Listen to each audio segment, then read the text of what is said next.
So the solution is Energy density will change, but so the energy density will decrease we further away from the source. blow the balloon, it expands, and the power that goes into the funnel is the same.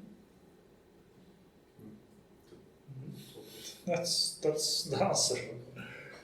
But if we have a difference, The things that will change is the power flux that crosses the area.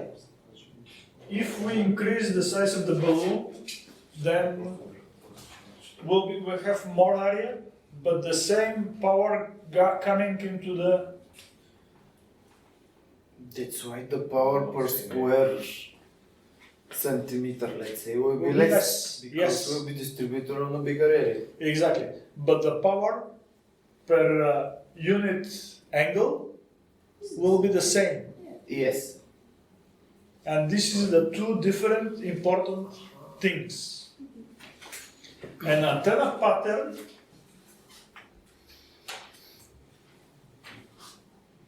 and this is the things that actually we just explained.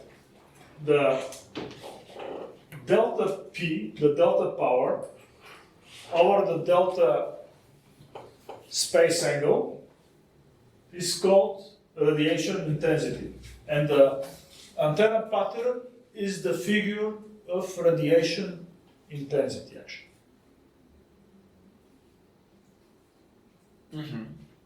Yeah.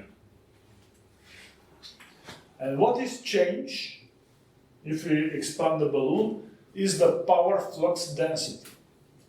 The power flux density is the power that goes through a certain area.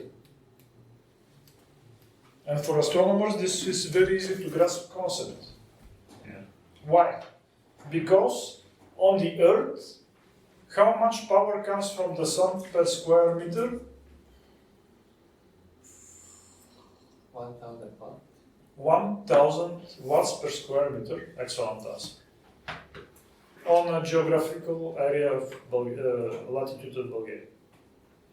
On a Yeah, it is. pole is less, on the equator is more. But generally 2,000 watts per square meter. And if we put a solar panel on the backyard, how much power we can deliver? Depends on efficiency. Usually it's 16 to 20%, so no more than 200 watts per square meter in a sunny day. That's the electricity yield. And what will happen if we go to Mars? Increase. It will be less. No, it'll be more. It's closer to the sun. There are Mars. It's, Mercury is closer. yeah, Mars has less dense atmosphere, so the atmosphere of Mars will not absorb much solar radiation. But there is another issue which is large distance. Yeah. I think it's different. So the answer is, the short answer is, I expect less. the yield will hundreds times less. And how many hundreds of times you can easily calculate, knowing that the power flux decreases with inverse square root Square. of the distance. Square power of the square power of the distance. Pardon.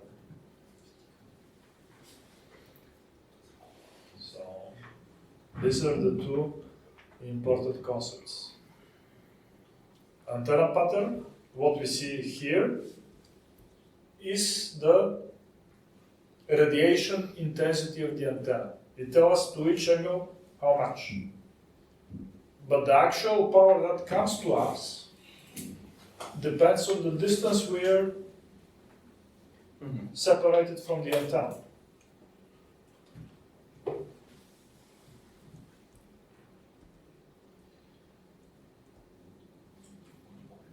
Okay. Have you remember that? Have you understand that? Good. Good. Directivity. This is another concept of antenna parameters, which tell us how antenna directs the energy. What does it mean, directs? It means that antenna is a passive device. It doesn't amplify the signal. It just redistributes the signal, the power of the It's probably a measurement of how it distributes you compared to a spherical source. Exactly, that's the correct answer. And as you can see here, is the maximum radiation intensity over power, average power over 4 pi steradians. This 4 pi over p over pi is average radiation intensity over the whole sphere.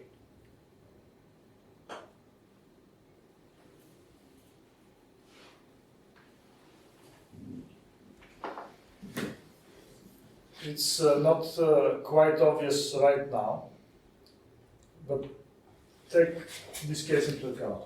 We have highly directive antenna, and here it concentrates the power most.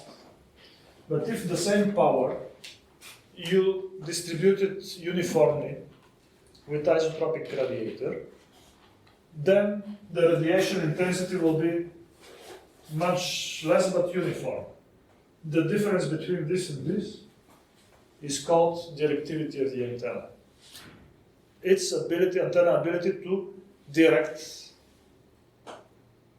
the energy to one direction or another direction.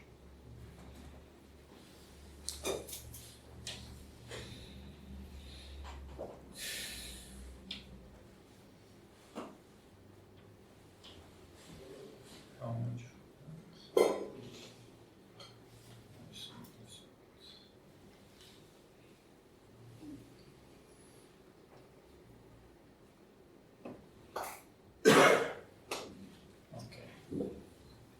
A little bit more, we will make a break.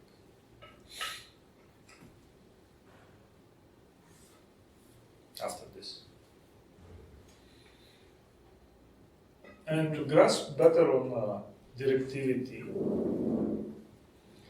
we'll take into account two more definitions, which historically I learned them before the strict definition that I just presented. If we have antenna which is directive, the red triangle with blue center, and non-directive antenna, isotropic antenna, and they both transmit the same power, let's say 1 watt, in a point which is away from them, which one will produce stronger electric field? Directive antenna or isotropic antenna? Directive, of course, directive. The directive antenna will produce the field E directive, and the isotropic antenna will produce the field E isotropic. And if we take the square powers of E directive to E isotropic, this will give us the directivity of our antenna. It will tell us your antenna is 10 times more directive than an isotropic radiator. In that direction. In that direction, yes. Very important. So,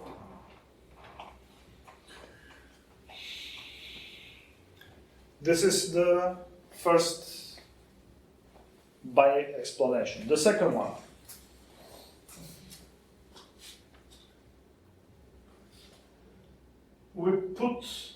powers to these antennas in such manner that they create the field with the identical intensity. Which antenna will need more power to create the same field strength? The isotropic. It will take P isotropic. And the directive will need P directive. Then the ratio between these two powers is the directivity of the directive antenna.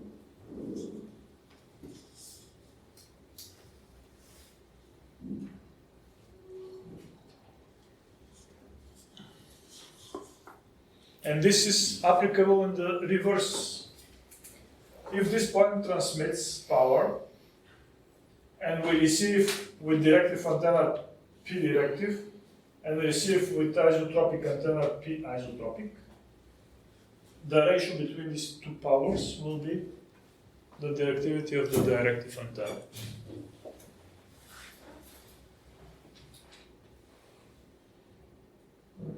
That's why radio telescopes are built large.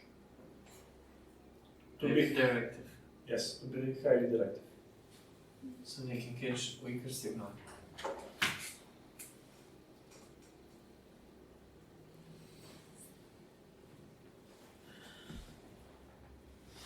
Any questions?